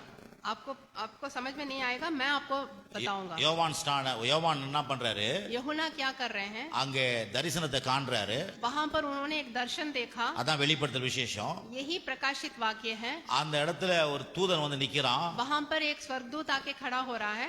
தொப்புன்னு விழுறாரு அவரு. वो नीचे गिर रहे हैं, दंडवत कर உடனே रहे அந்த हैं। தூதன் சொல்றான், எழுந்து எழுந்து, वो स्वर्गदूत उनको उठा रहा है, बोल रहे उठो, என்னெல்லாம் வணங்காத, तुम मेरी दंडवत नहीं करना है। நானும் வணக்கத்துக்குரியவர் கிடையாது, मैं दंडवत के योग्य नहीं हूँ, நானும் சாதாரண ஆளுதான். मैं एक साधारण व्यक्ति हूँ। யார் கால்ல விழணும்? किनका दंडवत करना है? இயேசு கிறிஸ்து கால்ல தான் விழணும். तुम सिर्फ यीशु का ही दंडवत करना है। அதத்தான் இங்க சொல்லப்பட்டிருக்குது. यही इस वचन में बोला அப்படின்னா गया இயேசு है। கிறிஸ்துவை தான் மையப்படுத்தணும். सिर्फ यीशु मसीह को ही महिमा देना है। இயேசு கிறிஸ்துவை தான் பிரசங்கம் பண்ணணும். यीशु मसीह को ही प्रचार करना है। இயேசு வாய்க்கு என்னை நினைவு கூறுங்கள்ன்றாரு. बात बातों में तुम मेरी ही स्मरण करना करके यीशु बोल रहे உன் हैं। படிப்புல என்னை நினைவு கூறு, तुम अपने पढ़ाई में मेरा स्मरण करो, உன் குடும்ப வாழ்க்கையில என்னை நினைவு கூறு, तुम अपने परिवार के जीवन में मेरी உன்னுடைய स्मरण வேலையில, करो। உன் வியாபாரத்துல, உன்னுடைய சம்பளத்துல என்னை நினைவு கூறு, तुम अपने काम में, अपने धाम में, अपने कमाई में मेरी स्मरण करो। உன்னுடைய பிரசங்கம், உன்னுடைய ஆராதனை என்னை நினைவு கூறு. तुम अपने प्रचार में, आराधना में मेरा स्मरण करो। அதுதான் என்னை மையப்படுத்த முடியும். यही है कि हम यीशु की महिमा कर सकते हैं। எத்தனை பேர் கேக்குறீங்க? कितने लोग सुन रहे हैं? ஆகவேதான் சபை इसलिए வாயில வருது, அதை என்ன ஆவின்றத கண்டுபிடிங்கன்றாரு. कलीसिया में किस आत्मा में बात कर रहे हैं करके आप पहचान। ஒவ்வொரு நிமிஷம், ஒவ்வொரு பாடலும், ஒவ்வொரு ஆராதனையிலும் யார் அங்க மையமா இருக்கிறான்றத கவனிக்கிற ஒரு விசுவாசியா நீங்க இருக்கணும். एक एक गीत में भी, एक एक आराधना में भी किसकी माध्यम से हम गा रहे हैं करके आप पहचानना है। இயேசுவை மகிமைப்படுத்தணும். இயேசு பாதத்துல தான் விழணும் ஒழிய யார் பாதத்துல விழக்கூடாது. நம்ம यीशु को ही महिमा देना है, यीशु को ही दंडवत करना है और किसी की दंडवत नहीं करना है। விளங்குதுங்களா நான் आपको சொல்றது? समझ में आ रहा है? யார் வணக்கத்துக்குரியவர்? कौन दंडवत के योग्य हैं? இயேசு ஒருவர் தான் வணக்கத்துக்குரியவர். सिर्फ यीशु मसीह एक ही हैं जो दंडवत के योग्य हैं। ஆகவே தான் நம்ம எதை எப்படி செய்யணும் புரிஞ்சுக்கணும் பாருங்க. इसलिए हमको क्या कैसे करना है करके हमें समझना है। சரி, आमीन।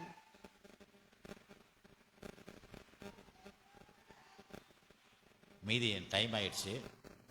समय हो गया है। ஆனா ரோமர் 8ஆம் அதிகாரம் ஒரு வசனத்தை வாசிச்சு நம்ம முடிச்சிருவோம். ரோமர் 8ஆம் அதிகாரம். रोमियो 8 में एक वचन पढ़ के हम खत्म करेंगे। இன்னைக்கு திருவிருந்து வேற இருந்ததுல.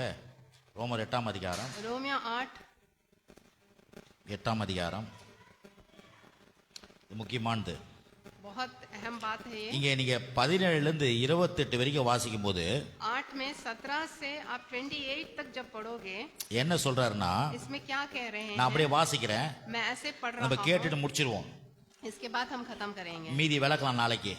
बाद में हम अगले நாம் सप्ताह- பிள்ளைகளானால், யாருன்னா நீங்களா பிள்ளைகள், நாம் பிள்ளைகளானால் சுதந்திரமாமே, தேவனுடைய சுதந்திரரும் கிறிஸ்துவுடன் சுதந்திரமாமே, கிறிஸ்துவுடனே கூட நாம் மகிமைப்படும்படிக்கு, மகிமை வருது வார்த்தை வருது பாருங்க, மகிமைப்படும்படிக்கு அவரோடு கூட பாடுபட்டால் அப்படி ஆகும்.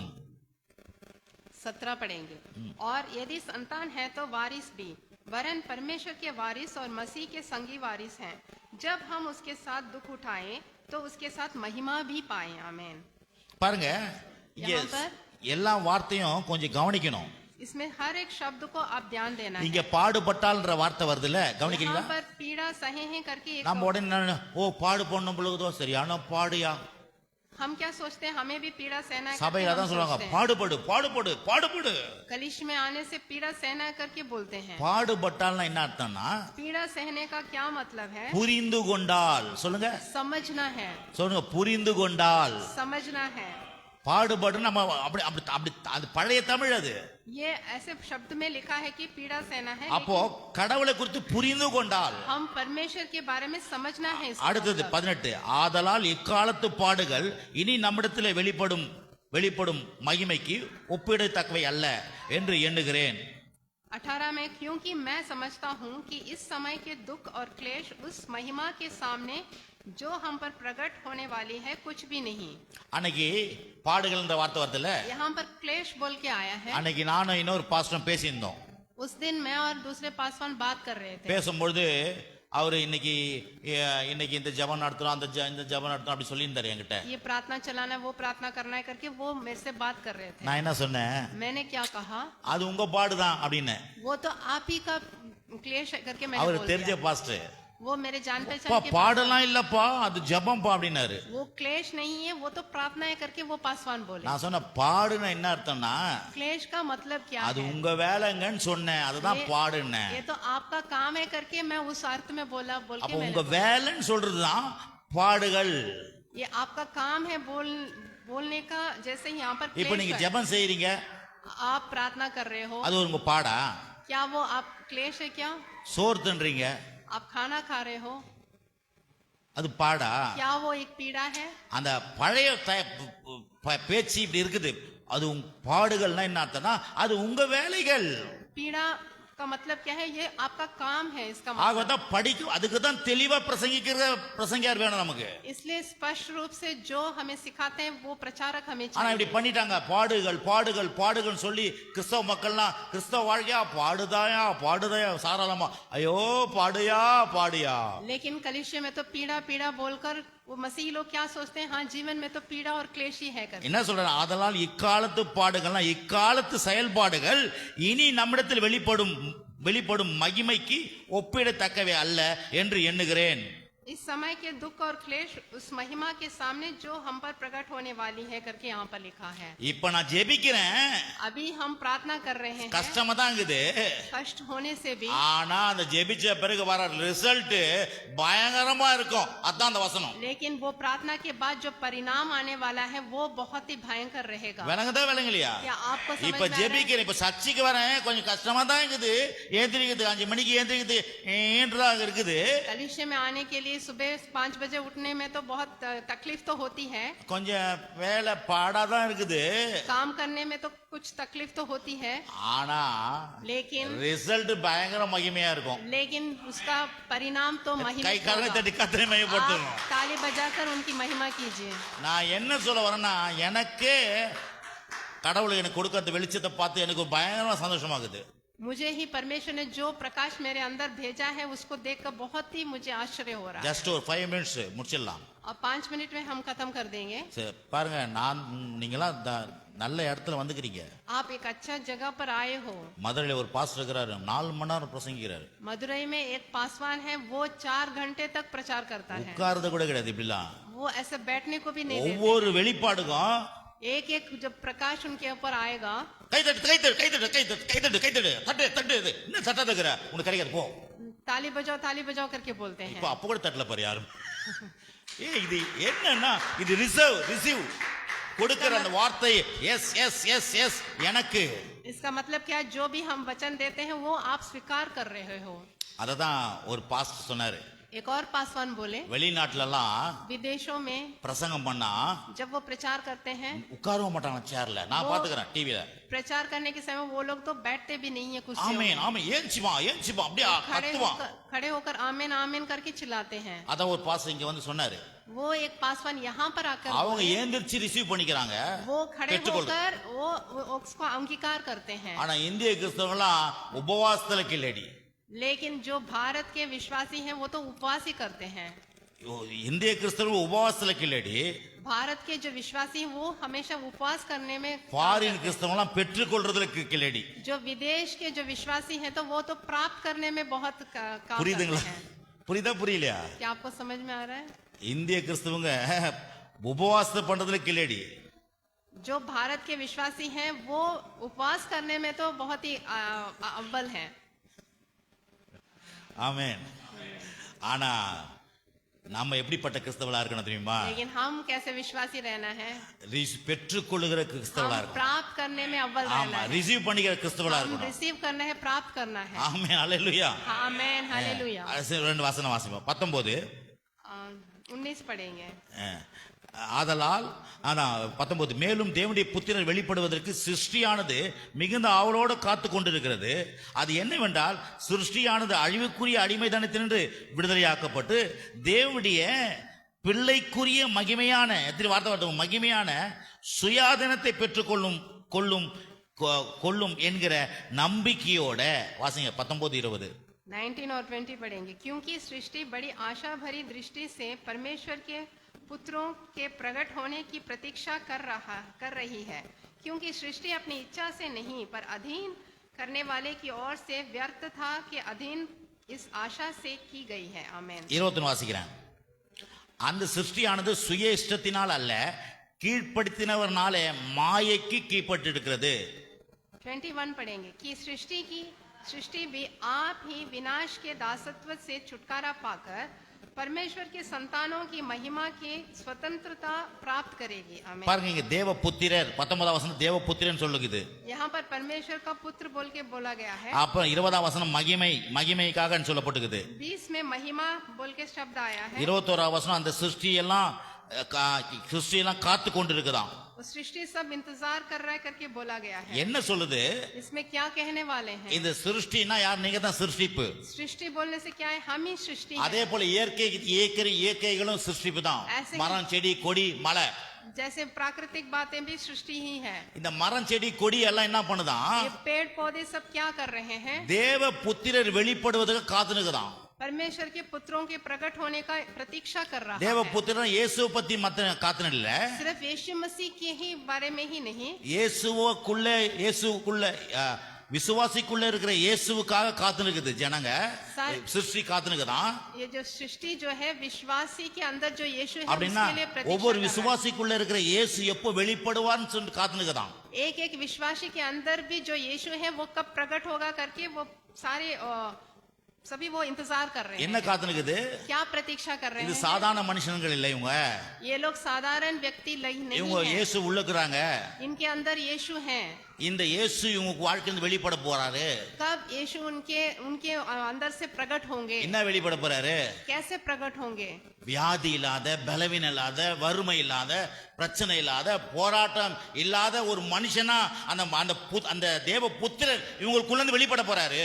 बिना रोग के, बिना बीमारी के, बिना चिंता के वो जो यीशु उनके अंदर है वो बाहर प्रकट होने वाला है। அந்த தேவ புத்திரத்தை பார்த்துச்சீங்க இந்த சிருஷ்டிப்பெல்லாம்.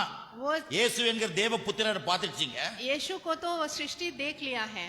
இப்போ இங்க இருக்கிற விசுவாசிக்குள்ள இருக்கிற தேவ புத்திரர்களை அதுங்க பார்க்கணும்னு காத்துனுக்குதான். लेकिन यहाँ पर जो विश्वासी हैं उनके अंदर जो यीशु है उनको देखने के लिए वो इंतजार कर रहे हैं। இந்த அழிவுள்ள மனுஷன் அழியாம ஆக போறான்றது பார்த்துனுக்குதான்.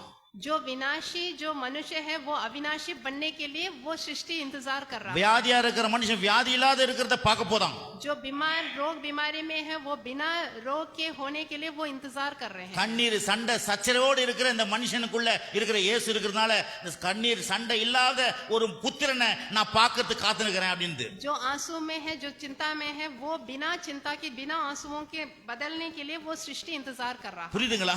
क्या आपको உங்களை என்னையும் நல்ல ஒரு தேவ புத்திரரை போல பார்க்கணும்னு சொல்லிட்டு எல்லா மரம் செடி கொடியெல்லாம் ரெடியா காத்துனுக்குதான். இப்போ आपको और हमें एक ऐसे अच्छे अवस्था में देखने के लिए सारे सृष्टि इंतजार कर रहा है। விளங்குதுங்களா? आपको समझ அதை में சொல்லிட்டு சொல்றாரு इसके बाद बोल रहे हैं 21 அந்த சிருஷ்டியானது சுய இஷ்டத்தினால் அல்ல கீழ்ப்படுத்தினவர்னால மாயைக்கு கீழ்ப்பட்டு இருக்கிறது. 21 में बोला है कि सृष्टि भी आप ही विनाश के दासत्व से छुटकारा पाकर परमेश्वर की संतानों की महिमा के स्वतंत्रता प्राप्त करेगी। அப்படின்னா அந்த மாயைக்குன்னா என்ன அர்த்தம்? इसमें கடவுளுடைய இந்த செயல்பாட்டுக்காக காத்து கொண்டிருக்குது. परमेश्वर के काम का इंतजार कर रहा है। உங்களுக்குள்ள இருக்கிற இந்த கடவுளுடைய வல்லமை வெளிப்பாட்டுக்கு அந்த செயல்பாட்டுக்காக எல்லா சிருஷ்டிப்பும் காத்து நிக்குதாம். आपके अंदर से जो परमेश्वर के कामों के लिए पूरे सृष्टि इंतजार कर रहा ஓ है। இந்த பிரிட்டோக்குள்ள இருந்து இருக்கிற இந்த இயேசுவுடைய வல்லமை அப்படியே மரத்து மேல தொட்டா மரத்துல ஒரு பெரிய வல்லமை வரப்போகுதுன்னு காத்து நிக்குதாம். हमारे अंदर जो यीशु है वो उनका सामर्थ एक पेड़ को भी छूने से उसमें सामर्थ आएगा, उसके लिए वो इंतजार कर இந்த रहा है। பிரிட்டோக்குள்ள இருக்கிற இயேசுவின் வல்லமை அப்படியே இந்த பழத்து மேல கையை வச்சா பழம் கெட்டு போகாத பழமா ஆக போகுது அப்படின்னு காத்து நிக்குதாம். हमारे अंदर जो यीशु है उनका हम अपना हाथ वो पेड़ के ऊपर रखने से वो सामर्थ वो पेड़ पर भी आएगा। उसके இதெல்லாம் लिए நான் ஃபாரின்ல பிரசங்கம் பண்ண எனக்கு என்ன கை தட்டுவாங்க, என்ன 100 200 அப்படியே செக் எழுதுவாங்க எனக்கு.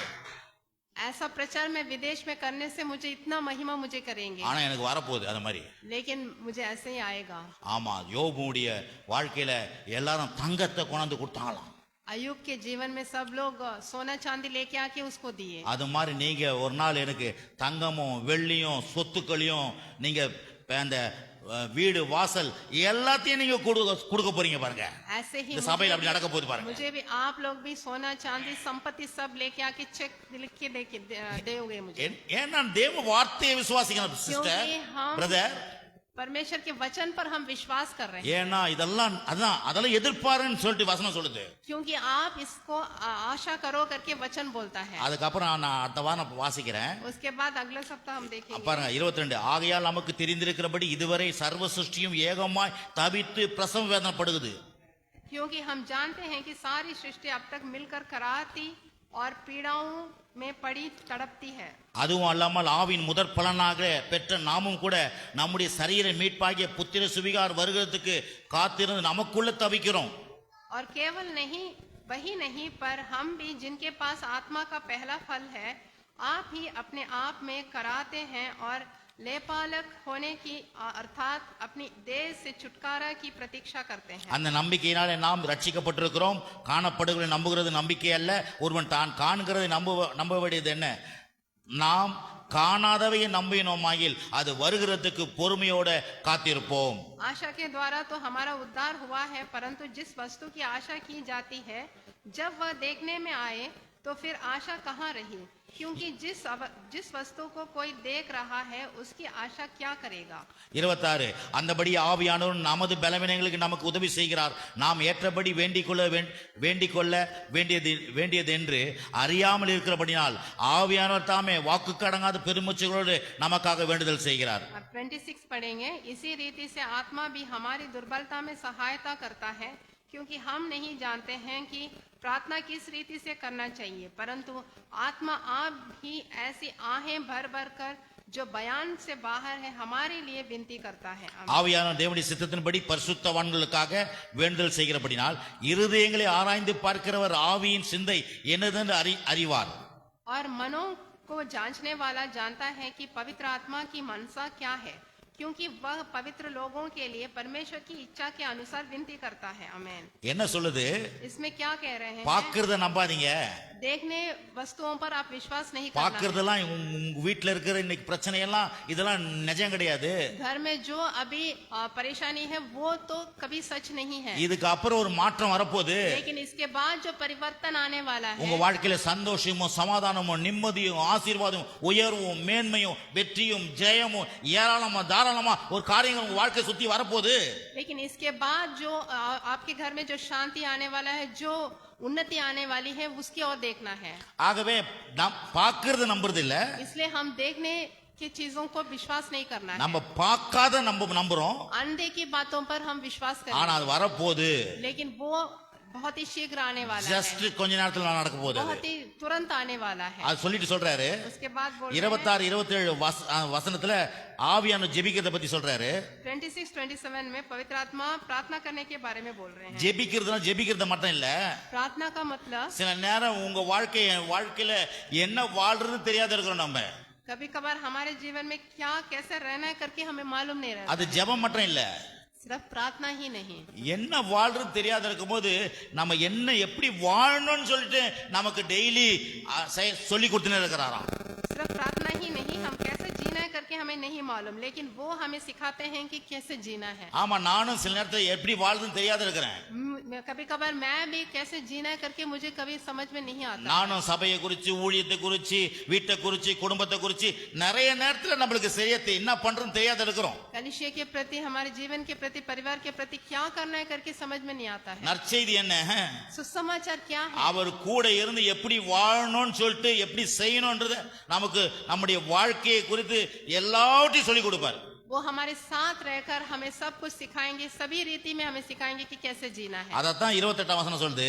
यही 28 में बोला गया। அன்றியும் அவருடைய தீர்மானத்தின்படி அழைக்கப்பட்டவர்களாய் தேவனிடத்தில் அன்பு கூறுவர்களுக்கு சகலமும் நன்மைக்கு ஏதுவாக நடக்கிறது என்று நாம் அறிந்திருக்கிறோம். और हम जानते हैं कि जो लोग परमेश्वर से प्रेम रखते हैं उनके लिए सब बातें मिलकर भलाई ही उत्पन्न करती है, अर्थात उन्हीं के लिए जो उसकी इच्छा के अनुसार बुलाए गए हैं। आमीन। என்னவா? जो उसकी சகலமும் நன்மைக்கு ஏதுவாய் உங்களுக்கு நடக்கும்னு சொல்றாரு. सब बातें मिलकर भलाई ही उत्पन्न करती है। அவருடைய தீர்மானத்தின்படி அழைக்கப்பட்டிருக்கீங்களா? क्या आप उनके निर्णय के द्वारा आप बुलाए गए हैं? அவர் மேல அன்பு கூர்ந்திருக்கீங்களா? क्या आप उनसे प्रेम रखते हो? சொல்றாரு, போங்க எல்லாம் உங்களுக்கு நன்மை நடக்கும், போங்க போங்க எல்லாம் நன்மை நடக்கும், போங்க. जाइए, सब कुछ आपके लिए भलाई होगा।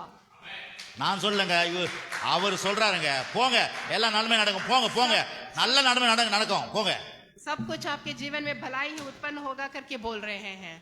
நான் தைரியமா ஏன் சொல்றேன்னா, நான் பைபிளை வச்சு பேசுறேன், நான் தைரியமா பேசுறேன். इतने साहस के साथ क्यों बोल रहा हूँ? क्योंकि पवित्र शास्त्र मेरे हाथ में है। ஆமென். आमीन। என்கிட்ட பணம் காசு வெள்ளி பொண்ணெல்லாம் கிடையாது, ஆனா என்கிட்ட எல்லாத்தையும் கொடுக்கிற கடவுள் என் கூட இருக்கிறார். मेरे पास पैसा धन संपत्ति नहीं है, लेकिन ये सब देने वाला परमेश्वर मेरे साथ है। அத மாத்திரம் இல்ல, உயிரோட எழுப்பக்கூடிய சக்தியை என்கிட்ட கொடுத்திருக்கிறாரு. जीवित उठने का सामर्थ मुझ में रखा है परमेश्वर ने। ஆமா, கண்ணை திறக்கக்கூடிய சக்தி எங்களை கொடுத்திருக்கிறாரு. आंख खोलने का सामर्थ मुझ में रखा है। செவிட்டு காது திறக்கும், सारे बहरे कान खुलेंगे। நடக்காத காரியங்களை இயேசுவின் நாம நடக்கக்கூடிய சக்தியை கொடுத்திருக்கிறார் நமக்கு.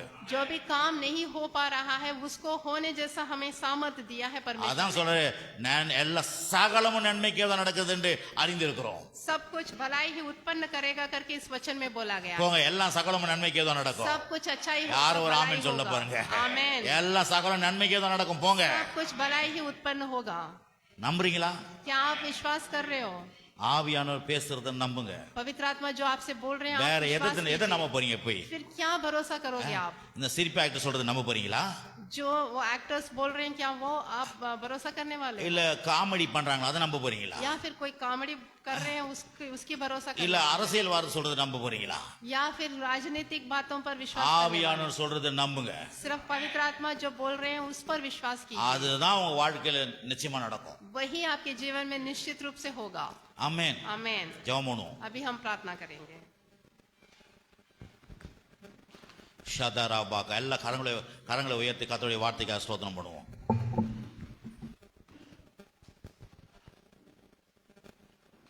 ஷதராபாக தாராணாமாக்கா ஷதராபாக எல்லா வாயில தந்து கர்த்தரை ஸ்தோத்திரம் பண்ணுங்க. வாயை தந்து அந்நிய பாஷை பேசுங்க.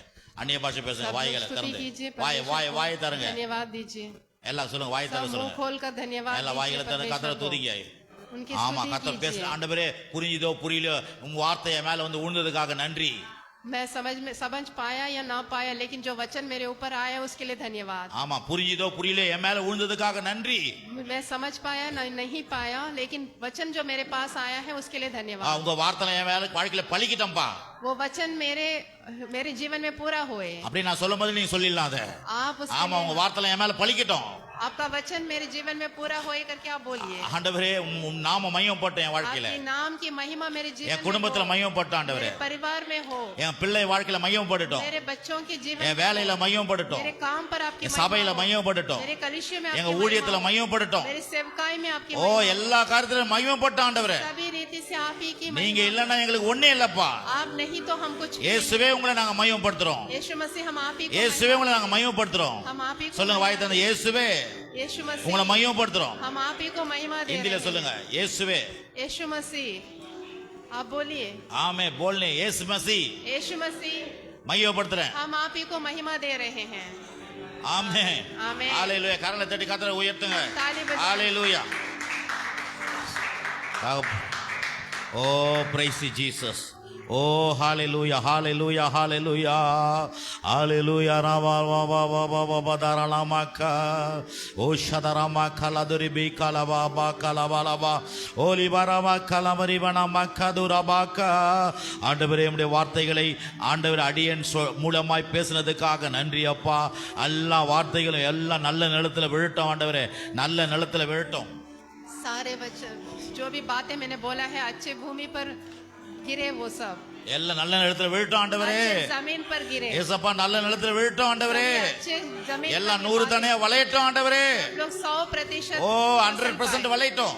100% फसल ஓ आए। thank you Jesus. Thank you, Lord. Thank you Lord. Thank you, Jesus. உம்மை பிரசன்னத்துக்காக நன்றி. आपके प्रचार के உம்முடைய लिए அபிஷேகத்துக்காக நன்றி. आपके अभिषेक உம்முடைய ஆவியானுடைய வல்லமைக்காக நன்றி. पवित्र आत्मा की सामर्थ Thank you के लिए Jesus. धन्यवाद। Thank you, Lord. Hallelujah.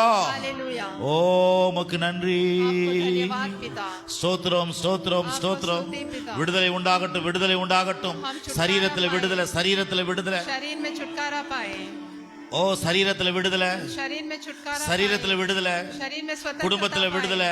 परिवार में ஓ स्वतंत्रता। வேலையில விடுதலை. हमारे काम में எல்லா கடன் स्वतंत्रता। பிரச்சனையிலிருந்து விடுதலை. सारे कर्जे से हमें मुक्त कीजिए। எல்லா சண்டை பிரச்சனையிலிருந்து விடுதலை. सारे झगड़े से मुक्ति कीजिए। இயேசுவின் நாமத்தினால் यीशु के नाम से। இயேசுவின் நாமத்தினாலே இயேசு के नाम எல்லா பேய் பிசாசின் கிரியைகள் போட்ட இயேசுவின் सारे நாமத்தினால் भूत प्रेत की परेशानी चले जाए यीशु के नाम से। எல்லா பயபக்தி கிறிஸ்துவுக்குள்ள பயபக்தி உண்டாகட்டும் ஆண்டவரே. हमें भय भक्त हो जाए हम लोग यीशु के நன்றி नाम से। ஆண்டவரே.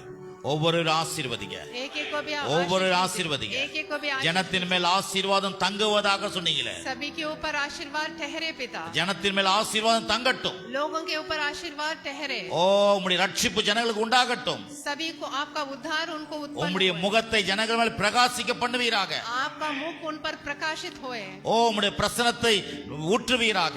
आप अपनी उपस्थिति को यहाँ पर उंडेलिए। உம்முடைய சமாதானத்தை ஊற்றுவீராக. आपकी शांति को उंडेलिए। உம்முடைய கிருபையை ஊற்றுவீராக. आपके अनुग्रह को उंडेलिए पिता। நன்றி ஆண்டவரே. Thank you Lord. எல்லா துதியும் கனமும் மையம் உமக்கு செலுத்துகிறோம். सारे स्तुति सम्मान और आदर हम आपको देते हैं। இயேசுவின் நாமத்தினால் यीशु के नाम से ஜெபிக்கிறோம். हम प्रार्थना करते आमेन। हैं। आमेन। எல்லாரும் காணிக்கை தசமபாகம் செலுத்தலாமா? अभी हम दान காணிக்கை और தசமபாகம் दशमांश செலுத்தலாமா? देंगे। எல்லாம் காணிக்கை தசமபாகத்தை செலுத்தலாமா? ஆண்டவருடைய और ராஜ்யத்துக்காக दशमांश கொடுங்க. देंगे। ஊழியத்துக்காக கொடுங்க. கொடுத்ததெல்லாம் सेवकाई के நன்றி. लिए இன்னும் दीजिए। ஆண்டவருக்கு நிறைய கொடுங்க. கர்த்தர் பெரிய காரியங்களை உங்களுக்கு செய்வார். बहुतायत से उनके लिए देंगे दान। ஹalleluya. ஸ்தோத்திரம் ஸ்தோத்திரம். எல்லாம் காணிக்கை செலுத்தியாச்சா? ஸ்தோத்திரம் ஸ்தோத்திரம். ஹalleluya. நம்முடைய கர்த்தராகிய இயேசு கிறிஸ்துவின் கிருபையும் பிதாவாகிய தேவனுடைய அன்பும் பரிசுத்த ஆவியின் ஐக்கியமும் சமாதானம் இன்றைக்கு அன்றைக்கும் சதா காலம் நம்மோடு கூட இருப்பதாக. ஆமென். ஷாலோம். மீட்டிங்காக ஜெபம் பண்ணீங்க. மீட்டிங்காக நீங்க கலந்து கொள்ளுங்க. मीटिंग के लिए आप प्रार्थना कीजिए, भाग लीजिए और मदद भी कीजिए. எல்லா விதத்திலும் உதவி செய்யுங்க. सभी रीति से मदद कीजिए. கர்த்தர் உங்களை ஆசீர்வதிப்பார். परमेश्वर आपको आशीष देंगे.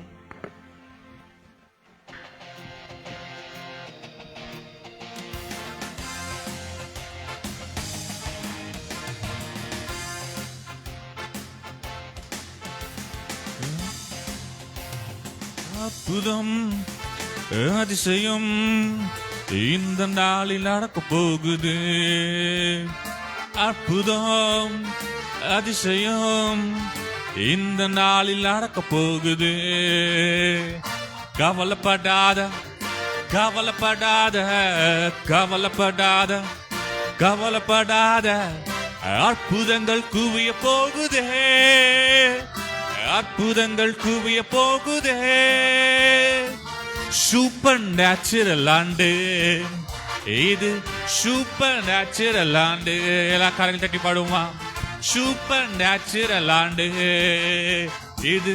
சூப்பர் நேச்சுரல் ஆண்டு. அற்புதம் அதிசயம் இந்த நாளில் நடக்க போகுது. அற்புதம் அதிசயம் இந்த நாளில் நடக்க போகுது. கவலைப்படாத கவலைப்படாத கவலைப்படாத கவலைப்படாத அற்புதங்கள் குவிய போகுதே.